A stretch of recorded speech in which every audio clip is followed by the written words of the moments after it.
Today we're going to talk about chemical bonds. Alright, the first thing that you learn in chemical bonds is formation of ions. So now, teacher, why an atom forms an ion?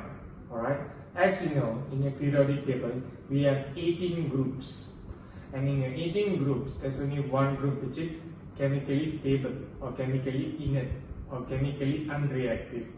Why? First of all, which group is that?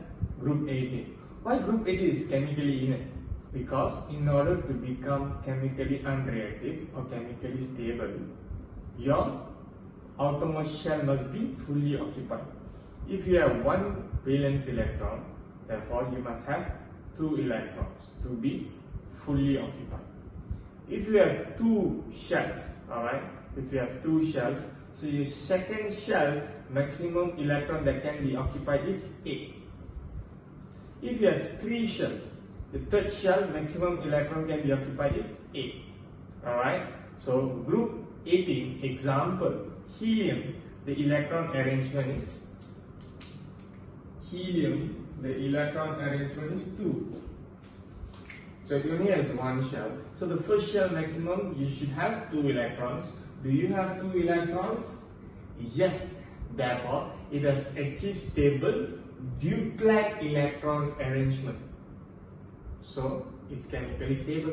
So it doesn't react with any other compound, or it doesn't form ions. It doesn't have to because it's chemically stable. Let's say I give you neon. Neon. The electron arrangement is 2.8. Second shell, maximum, you must have 8 electrons to be fully occupied. Do you have 8 for helium? Sorry, do you have 8 for neon? Yes, you have.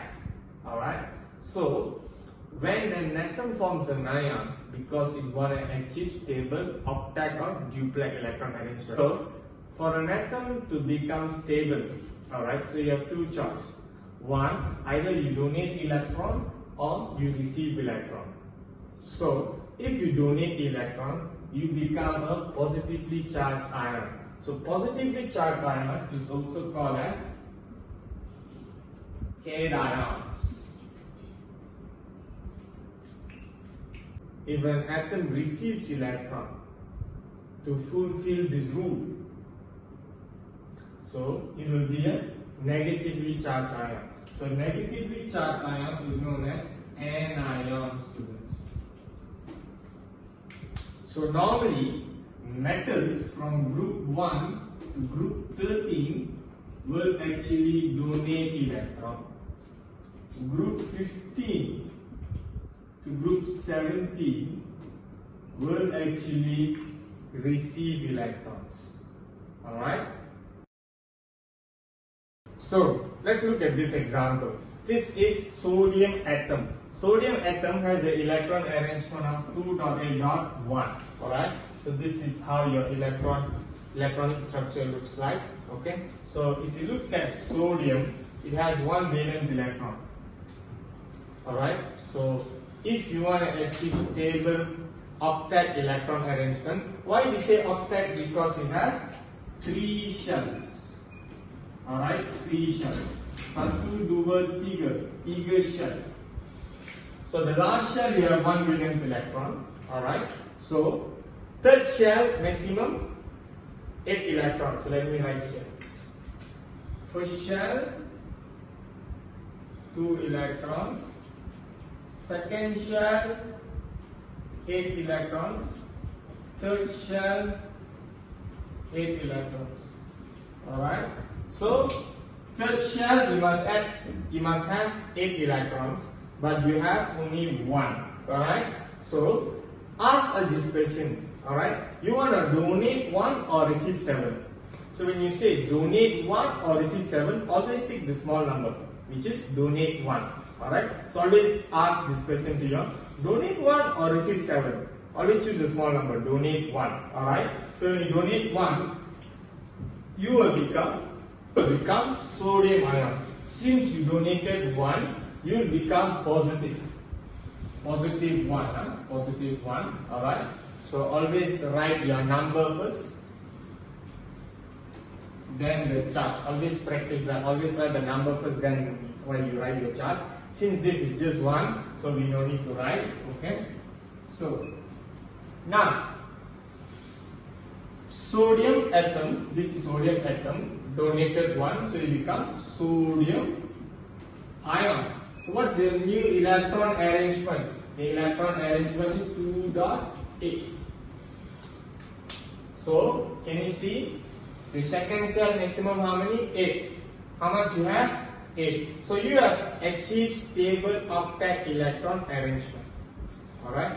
So just to make things clear, you only donated your electron. So if they ask you this question, how many electron does sodium atom has? Sodium atom has 11 electron. So it will have 11 protons. Whereas here, how many electron does sodium ion has?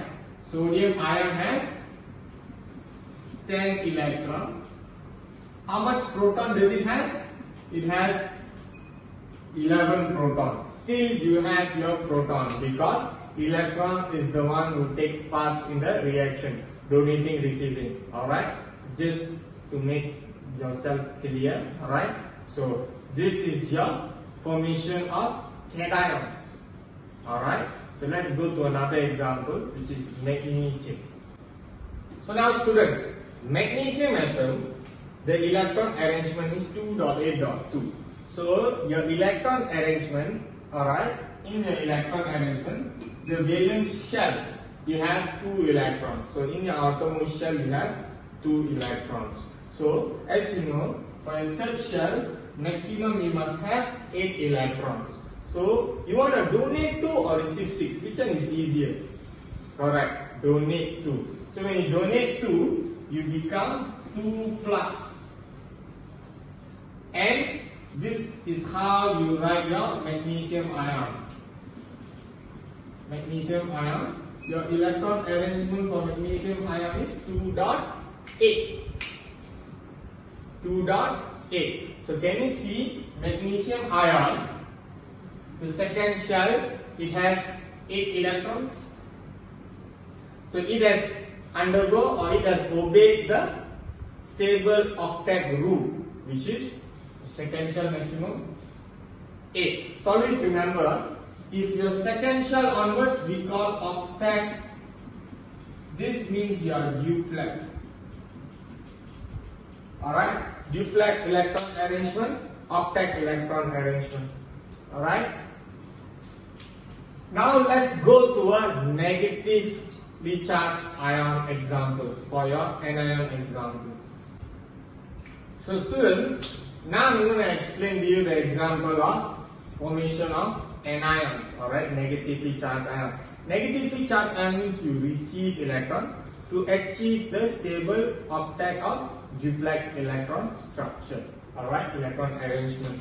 So now if you look at fluorine atom, the electron arrangement is 2.7. So, okay, so the outermost shell has 7 valence electron. 7 valence electron. So since this is the second shell, maximum how many electrons to become stable? 8. But you have 7. So you have two choices now. You want to donate 7 or receive 1. Which one is easier? Like I told you, always use a small number. So you receive 1. So when you receive 1 electron, you become a negatively charged particle, which is an anion. Because you receive electron, so you are becoming negative. Can you see I draw a dot here? So this is 1, 2, 3, 4, 5, 6, 7. So I draw 1, 2, 3, 4, 5, 6, 7. The one that I receive, I draw a dot. So that I can differentiate which is from me, which is fluorine atom, and which is from someone else donating. Alright? So that is why for a fluorine atom I draw X, the one that I receive I draw a dot for us to differentiate. Okay? So now the fluorine atom receives 1 electron to become fluoride ion. Fluoride ion. So what is the electron arrangement for fluoride ion? 2.8. 2.8. Can you see fluoride ion, the outermost shell, which is second shell? It has 8 valence electron. So the rule is second shell to become stable, you should have 8 electrons. So here you have 8 electrons. So you have achieved the stable octet electron arrangement. Alright, so let's look at another example at your anions. Alright students, let's look at oxygen atom. Oxygen atom, the electron arrangement is 2.6. So the outermost shell, which is the second shell, you have 6 valence electron. So the second shell, in order to become stable, you need 8 electrons, correct? So now you have 6. You want to donate 6 or receive 2? Correct, smart students. You want to receive 2. So when you receive 2, the same drawing I draw here, and I write 2 dots because I am receiving 2 electrons. So always pay attention class. You need to write the number first, then only the charge. And remember, when you are drawing this box, please make sure it's bigger than your drawing. Huh? Please don't draw smaller, alright? So your teacher will cut your marks for it. Okay? So now, this is oxygen atom, which is 2 dots. See, receive 2, so it becomes oxide ion. Oxygen 2 minus. So we call this as oxide ion. So what is the electron arrangement for oxide ion? 2.8. 2.8. Can you see? So whenever you see an ion, whether it's a positively charged ion or negatively charged ion, you have to make sure the electron arrangement is a stable electron arrangement. It's either 2 or 2.8 or 2.8.8 students. Alright?